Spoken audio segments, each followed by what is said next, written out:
মাননীয়া অধ্যক্ষা মহাশয়া সভাকক্ষে উপস্থিত হচ্ছেন।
ভদ্র মহোদয় ও ভদ্র মহোদয়াগণ, আমরা সকলে মিলে জাতীয় সঙ্গীতের মাধ্যমে সভার কার্য শুরু করব।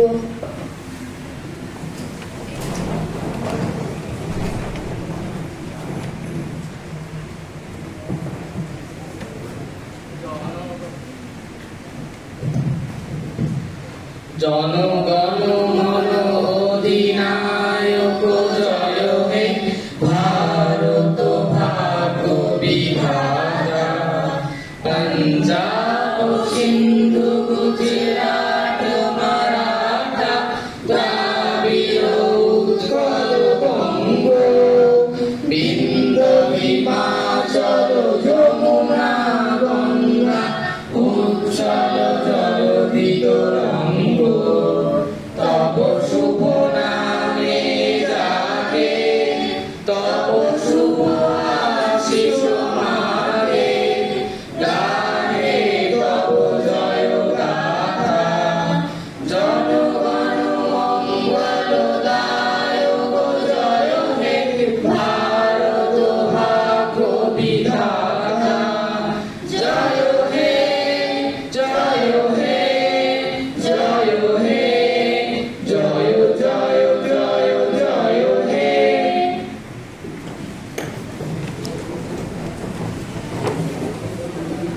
Ladies and gentlemen, welcome to the assembly. Please sit down.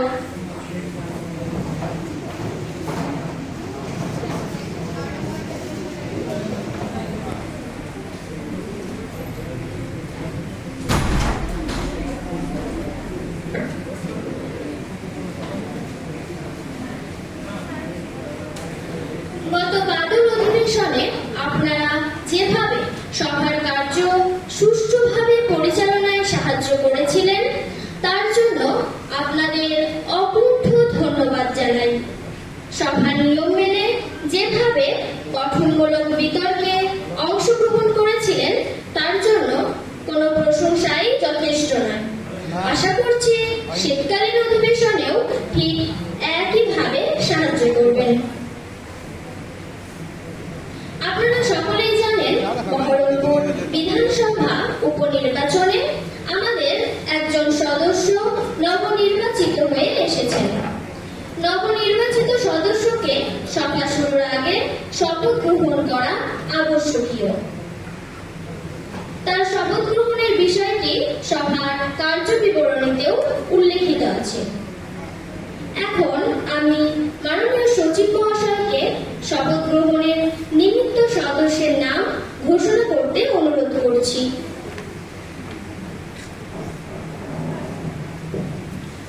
এখন সংসদের নবনির্বাচিত এমপি ইয়াসের আরাফাত মহাশয়ের নাম ঘোষণা করছি এবং তার নির্বাচিত হওয়ার প্রমাণপত্র দাখিলের জন্য অনুরোধ জানাচ্ছি।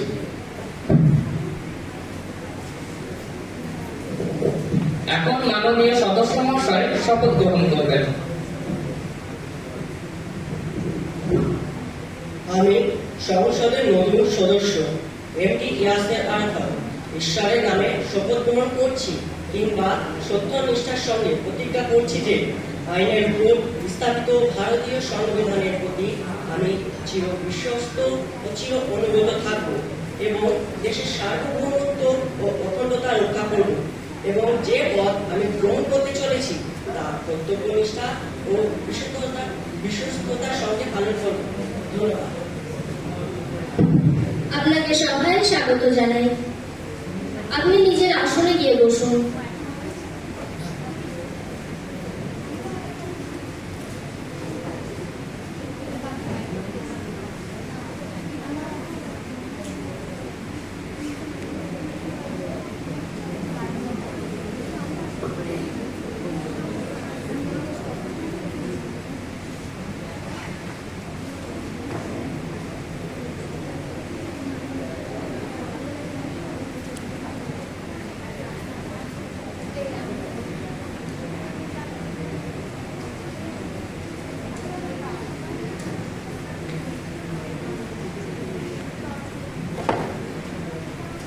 আজ সভা শুরুর প্রাক্কালে আমাদের চলচ্চিত্র জগতের এক নক্ষত্র খচিত তারকা রাহুল অরুণোদয় বন্দ্যোপাধ্যায়ের স্মৃতির উদ্দেশ্যে শ্রদ্ধা নিবেদন করে আমরা সভার কাজ শুরু করব।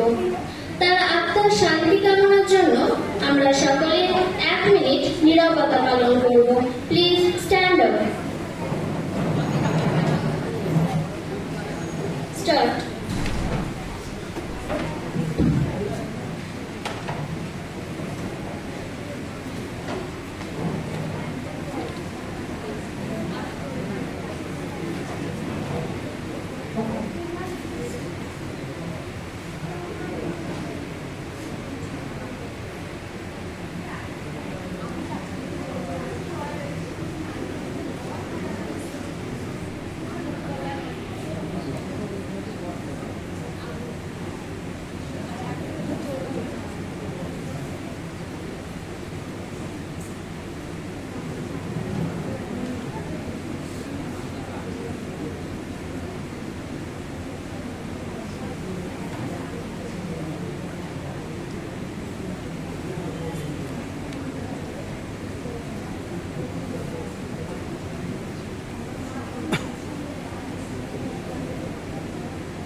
সকলকে ধন্যবাদ।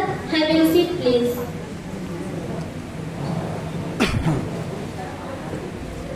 আমি মাননীয় সচিবকে শোকাহত পরিবারের কাছে শোক বার্তা পাঠিয়ে দেওয়ার জন্য অনুরোধ করছি। যেমনটা আপনি বলবেন মাননীয় অধ্যক্ষা মহাশয়া।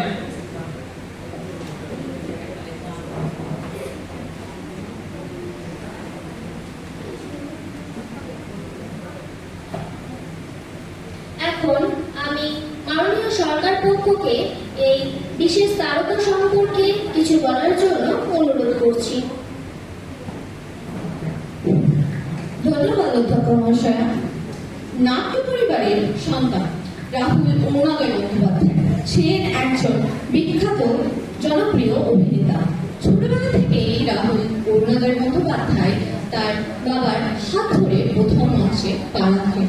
তার ছোটবেলা তিনি বিভিন্ন থিয়েটার, ছোট পর্দা ও বড় পর্দার মতো জায়গায় সমান দক্ষতায় নিজের অভিনয়ের কাজ করেছেন। 16 অক্টোবর 2026 সালে 16 অক্টোবর 1983 সালে তিনি কলকাতায় জন্মগ্রহণ করেন। বাবা বিশ্বনাথ বন্দ্যোপাধ্যায় ছিলেন একজন নাট্য নির্দেশক। মাত্র 3 বছর বয়সেই রাহুল যে ছোটবেলা থেকে অভিনয়ের সঙ্গে যুক্ত ছিলেন, তিনি তার ছোটবেলাতেই প্রায় 450-টিরও বেশি মঞ্চে অভিনয় করেছেন। 2008 সালে রাজ চক্রবর্তীর পরিচালিত চিরদিনই তুমি যে আমার ছবিতে মুখ্য চরিত্রে অভিনয় করে তিনি রাতারাতি চলচ্চিত্র জগতে এক উজ্জ্বল নক্ষত্র হিসেবে নিজের জায়গা করে নেন। পরবর্তীতে ছোট পর্দার বিখ্যাত ধারাবাহিক খেলা ও বড় পর্দায় ব্যোমকেশের অজিত চরিত্র এছাড়াও নানা ওয়েব সিরিজে তিনি তার সুন্দর ও দক্ষ অভিনয়ে খুবই বেশি নাম হয় তার। এবং তার পরবর্তীতে তিনি এই অভিনয় ছাড়াও তিনি অনেক কিছুতেই যুক্ত ছিলেন। তিনি লেখালেখি ও পডকাস্টের সঙ্গেও যুক্ত ছিলেন। পরবর্তীতে দুঃখজনকভাবে 2026 সাল 29শে মার্চ ওড়িশার এক দুর্ঘটনায় তার মৃত্যু হয়। তিনি সেখানে একটি শুটিং করতে গেছিলেন। তার এই হঠাৎ ও দুর্ঘটনার মৃত্যুতে গোটা বিনোদন জগৎ গভীর শোকে শোকাহত হয়ে পড়ে। কিন্তু বাংলার সংস্কৃতি ও ঐতিহ্য তার এই সুন্দর অভিনয়কে কোনোদিনও ভুলবে না ও চিরস্মরণীয় করে রাখবে। ধন্যবাদ। ধন্যবাদ মাননীয়াকে। এখন আমি বিরোধী সদস্যদেরকে এই বিশেষ তারকা সম্পর্কে কিছু বলার জন্য অনুরোধ করছি। ধন্যবাদ মাননীয় অধ্যক্ষ মহোদয়া। মাননীয় রাহুল অরুণোদয় বন্দ্যোপাধ্যায় চলচ্চিত্র জগতের এক প্রতিভাবান নাম।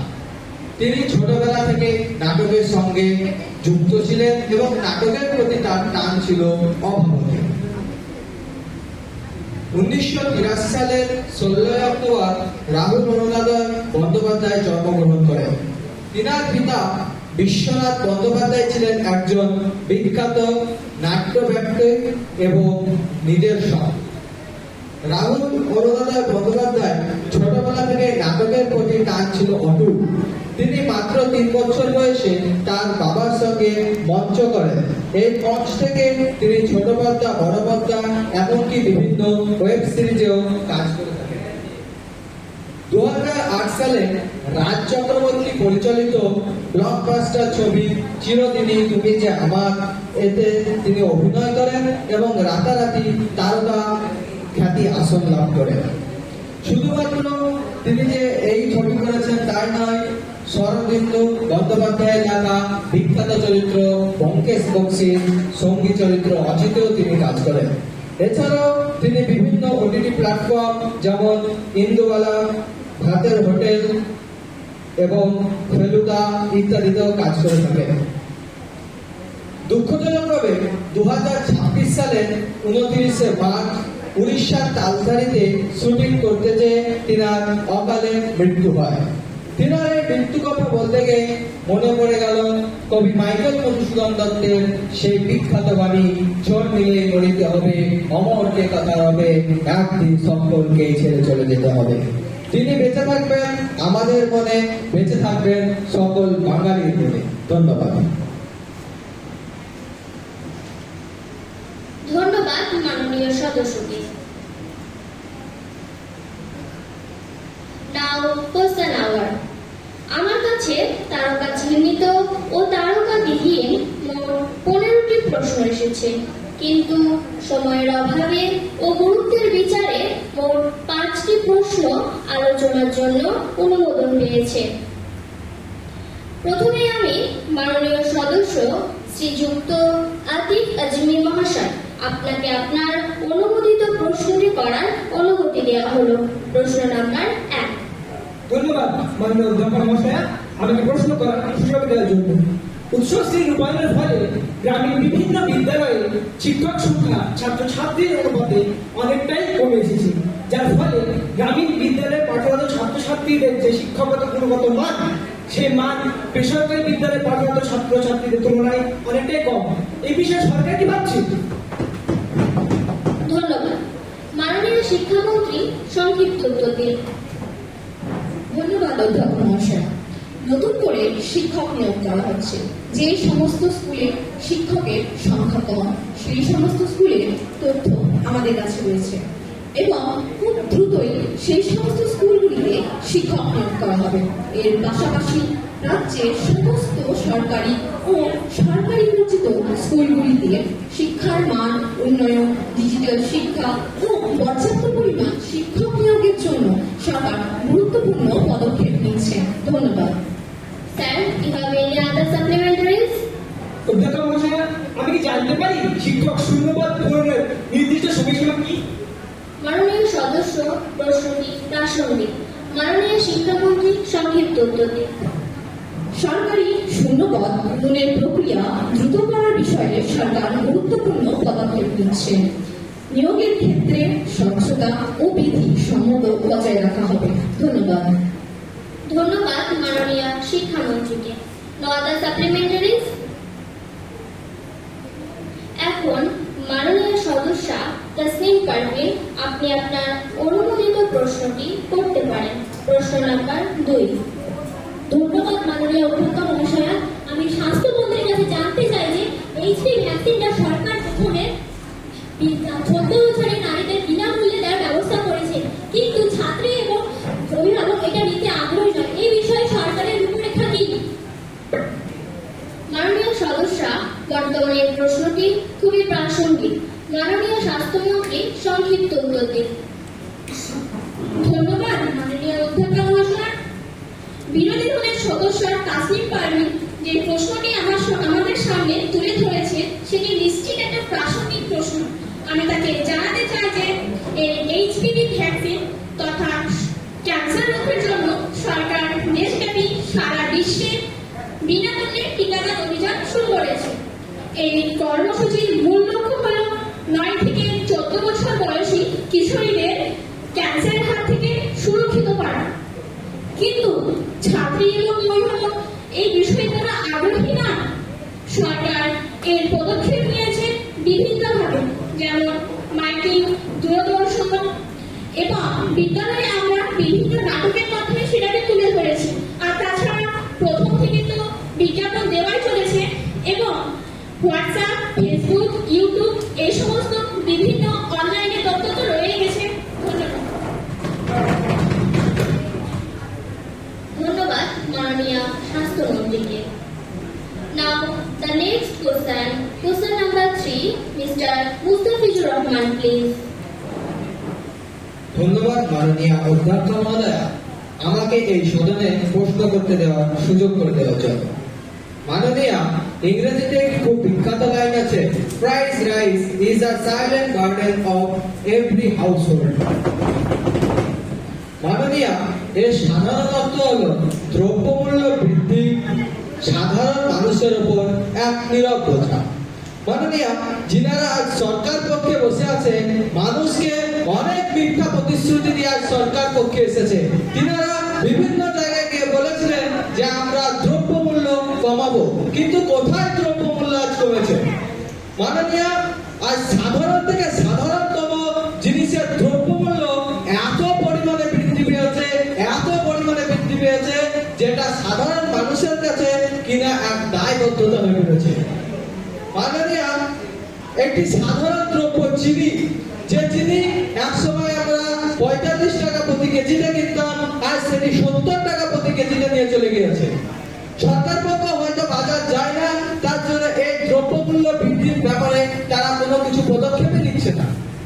মাননীয়, আমি আপনার মাধ্যমে মাননীয় অর্থমন্ত্রীর কাছে শুধু এই প্রশ্নগুলো করতে চাই যে সরকার বর্তমানে যে দ্রব্যমূল্য বৃদ্ধি পেয়েছে সেটি নিয়ন্ত্রণ করার বিষয়ে কোনো পদক্ষেপ গ্রহণ করছে না, তারা ভেবে রেখেছে যে ভবিষ্যতে এই দ্রব্যমূল্য তারা আরো বৃদ্ধি করবে। ধন্যবাদ। ধন্যবাদ মাননীয় সদস্যকে। প্রশ্নটি প্রাসঙ্গিক। মাননীয় অর্থমন্ত্রী সংক্ষিপ্ত উত্তর দিন। ধন্যবাদ মাননীয় অধ্যক্ষ মহাশয়। বিরোধী দলের সদস্য মুস্তাফিজুর রহমান যেভাবে অভিযোগ জানিয়েছেন, আমি তাকে বলতে চাই যে নির্দিষ্ট কিছু জিনিসপত্রের দাম অল্প হলেও বৃদ্ধি পেয়েছে, এ কথা স্বীকার করতে কোনো বাধা নেই। কিন্তু সামগ্রিকভাবে দ্রব্যমূল্য যে সাধারণ মানুষদের নাগালের বাইরে, এ কথা আমি বিশ্বাস করি না। কারণ আমরা বেশ কিছু নিত্য প্রয়োজনীয় দ্রব্য রেশনের মাধ্যমে সাধারণ মানুষদের কাছে পৌঁছে দেওয়ার ব্যবস্থা করছি, যেমন চাল, গম ইত্যাদি। আপনার কোনো মতামত থাকলে আপনি জানাতে পারেন। ধন্যবাদ। ধন্যবাদ মাননীয় অর্থমন্ত্রীকে।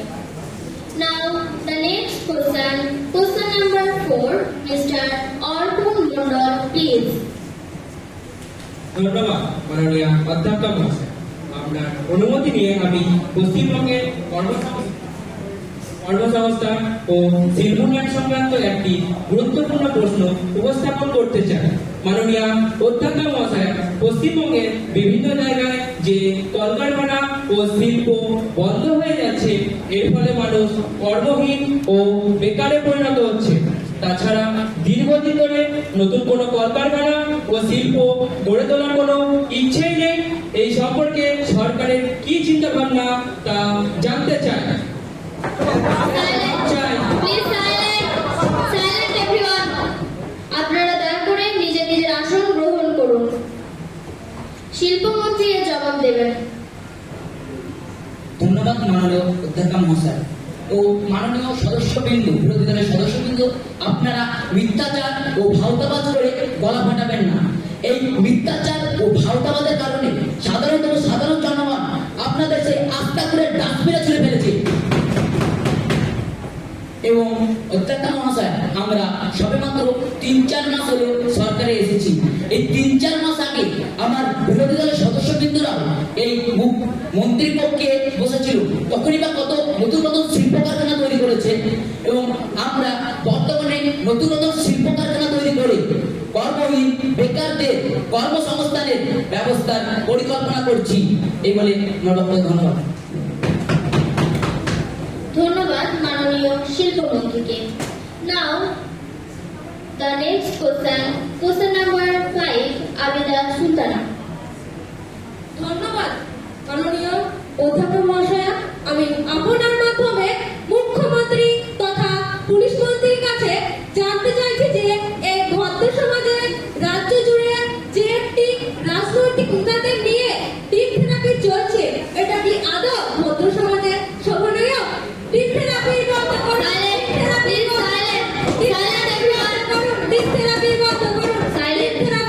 করুন।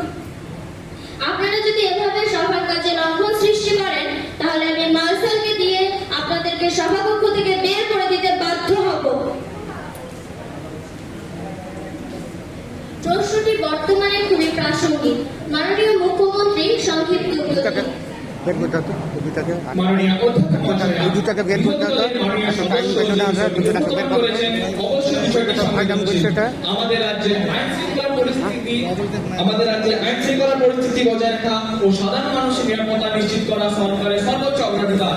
প্রশাসনকে নির্দেশ দেওয়া হচ্ছে যে অপরাধী যে হোক না কেন তার বিরুদ্ধে দলগত নির্বিশেষে কঠোর আইনগতভাবে ব্যবস্থা নিতে।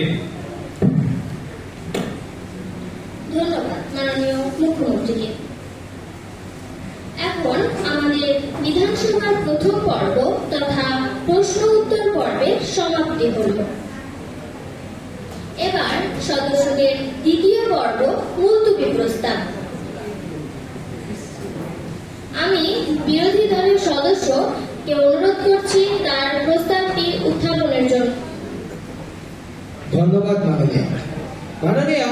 আমি মুর্শিদাবাদ জেলার বন্যা ও গঙ্গা ভাঙনের ফলে যে উদ্ভূত পরিস্থিতি, সেই পরিস্থিতি নিয়ে আলোচনা করার জন্য মাননীয় সরকার পক্ষের কাছে অনুমতি প্রার্থনা করছি। মাননীয় সদস্যকে মুলতবি প্রস্তাব উপস্থাপনের অনুমতি দেওয়া হোক। যারা প্রস্তাবের সপক্ষে তারা উঠে দাঁড়ান।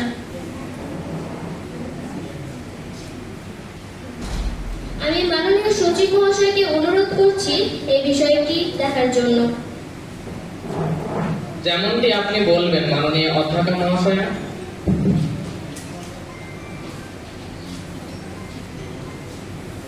এখানে আমি দেখছি যে মুলতবি প্রস্তাবের জন্য যতজন সদস্য উঠে দাঁড়িয়েছেন তাদের সংখ্যা হলো 4 জন।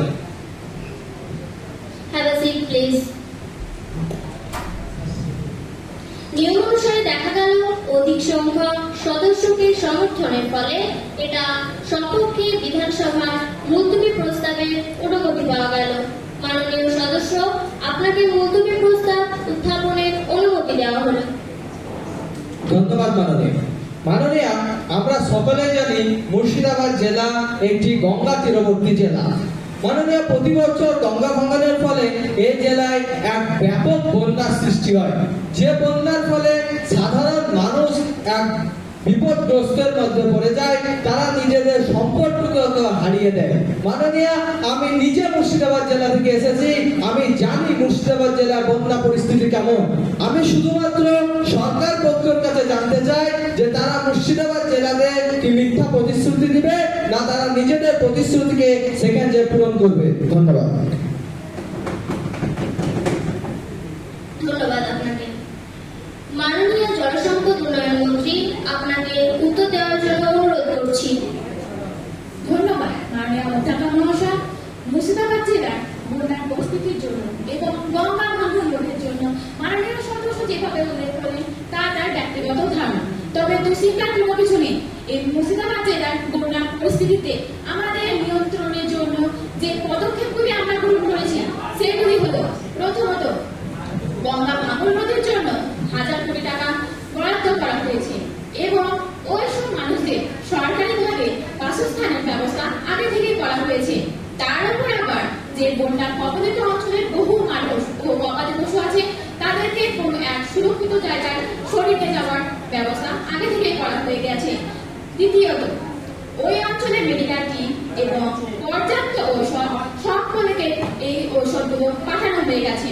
প্রায় সকল স্তরের এই সরকারি আধিকারিকদেরকে এই কড়া নির্দেশ আগে থেকে দেওয়া হয়ে গেছে। তৃতীয়ত, বন্যা দুর্গতদের জন্য যাদের ক্ষতি হয়েছে সেই ক্ষতিপূরণ আমদানি দেওয়ার জন্য যে আধিকারিকদেরকে এই কড়া নির্দেশ আগে থেকে দেওয়া হয়ে গেছে। ধন্যবাদ। ধন্যবাদ মাননীয় জলসম্পদ উন্নয়ন মন্ত্রীকে। আজ সবাই মাননীয় বিরোধীদের সদস্য শ্রীযুক্ত মুস্তাফিজুর রহমান মহাশয় মুলতবি প্রস্তাবে মুর্শিদাবাদ জেলার যে বন্যার উদ্ভূত পরিস্থিতির জন্য সরকারকে বলেছেন, এ ব্যাপারে তো সরকার ব্যবস্থা গ্রহণ করেছে। যারা বিরোধী সদস্যদের মুলতবি প্রস্তাবের সপক্ষে তারা হ্যাঁ বলুন। ধন্যবাদ। এবং যারা বিপক্ষে তারা না বলুন। ধন্যবাদ। দেখা গেল সবাই উপস্থিত মুলতবি প্রস্তাবটি সকল সদস্যের সমর্থন পাওয়া যায় না, যার ফলে মুলতবি প্রস্তাবটি বাতিল হলো।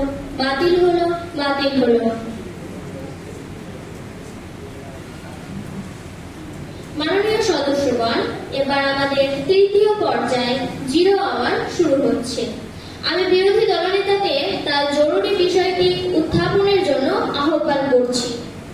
ধন্যবাদ মাননীয় অধ্যক্ষ মহাশয়। আজ আমি এই পক্ষের মাধ্যমে রাজ্যের সাধারণ মানুষের ভোটাধিকার এবং অত্যন্ত সংবেদনশীল একটি বিষয় ভোটার তালিকা সংশোধন ও নির্ভুলকরণ সংক্রান্ত সমস্যার কথা তুলে ধরতে চাই।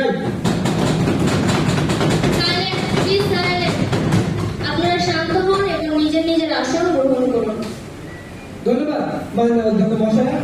আমরা দেখতে পাচ্ছি বর্তমানে ভোটার তালিকা সংশোধনের এক চরম অবস্থা চলছে ও সাধারণ মানুষ এমনকি প্রকৃত ভোটারদের নামও তালিকা থেকে বাদ পড়ে যাচ্ছে।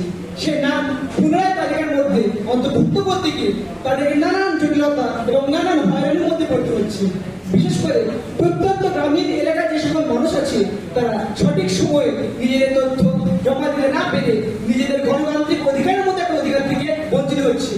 আমি মন্ত্রী মহাশয়ের কাছে জানতে চাই, নির্বাচন কমিশন এবং প্রশাসনের সমন্বয়ে তিনি এই হয়রানি বন্ধ করতে এবং যারা ন্যায্য ভোটার তাদের নাম পুনরায় তালিকার মধ্যে অন্তর্ভুক্ত করতে কি পদক্ষেপ নিচ্ছে।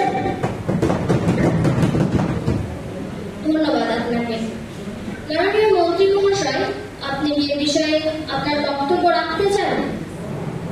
মাননীয় অধ্যক্ষ মহাশয়া, বিরোধী দল নেতা ভোটার তালিকা নিয়ে যে উদ্যোগের কথা প্রকাশ করেছেন, প্রথমত আমি ওই পক্ষে স্পষ্ট করে জানাতে চাই যে একটি ত্রুটিমুক্ত ও স্বচ্ছ ভোটার তালিকা তৈরি করা আমাদের সরকারের সর্বোচ্চ অগ্রাধিকার।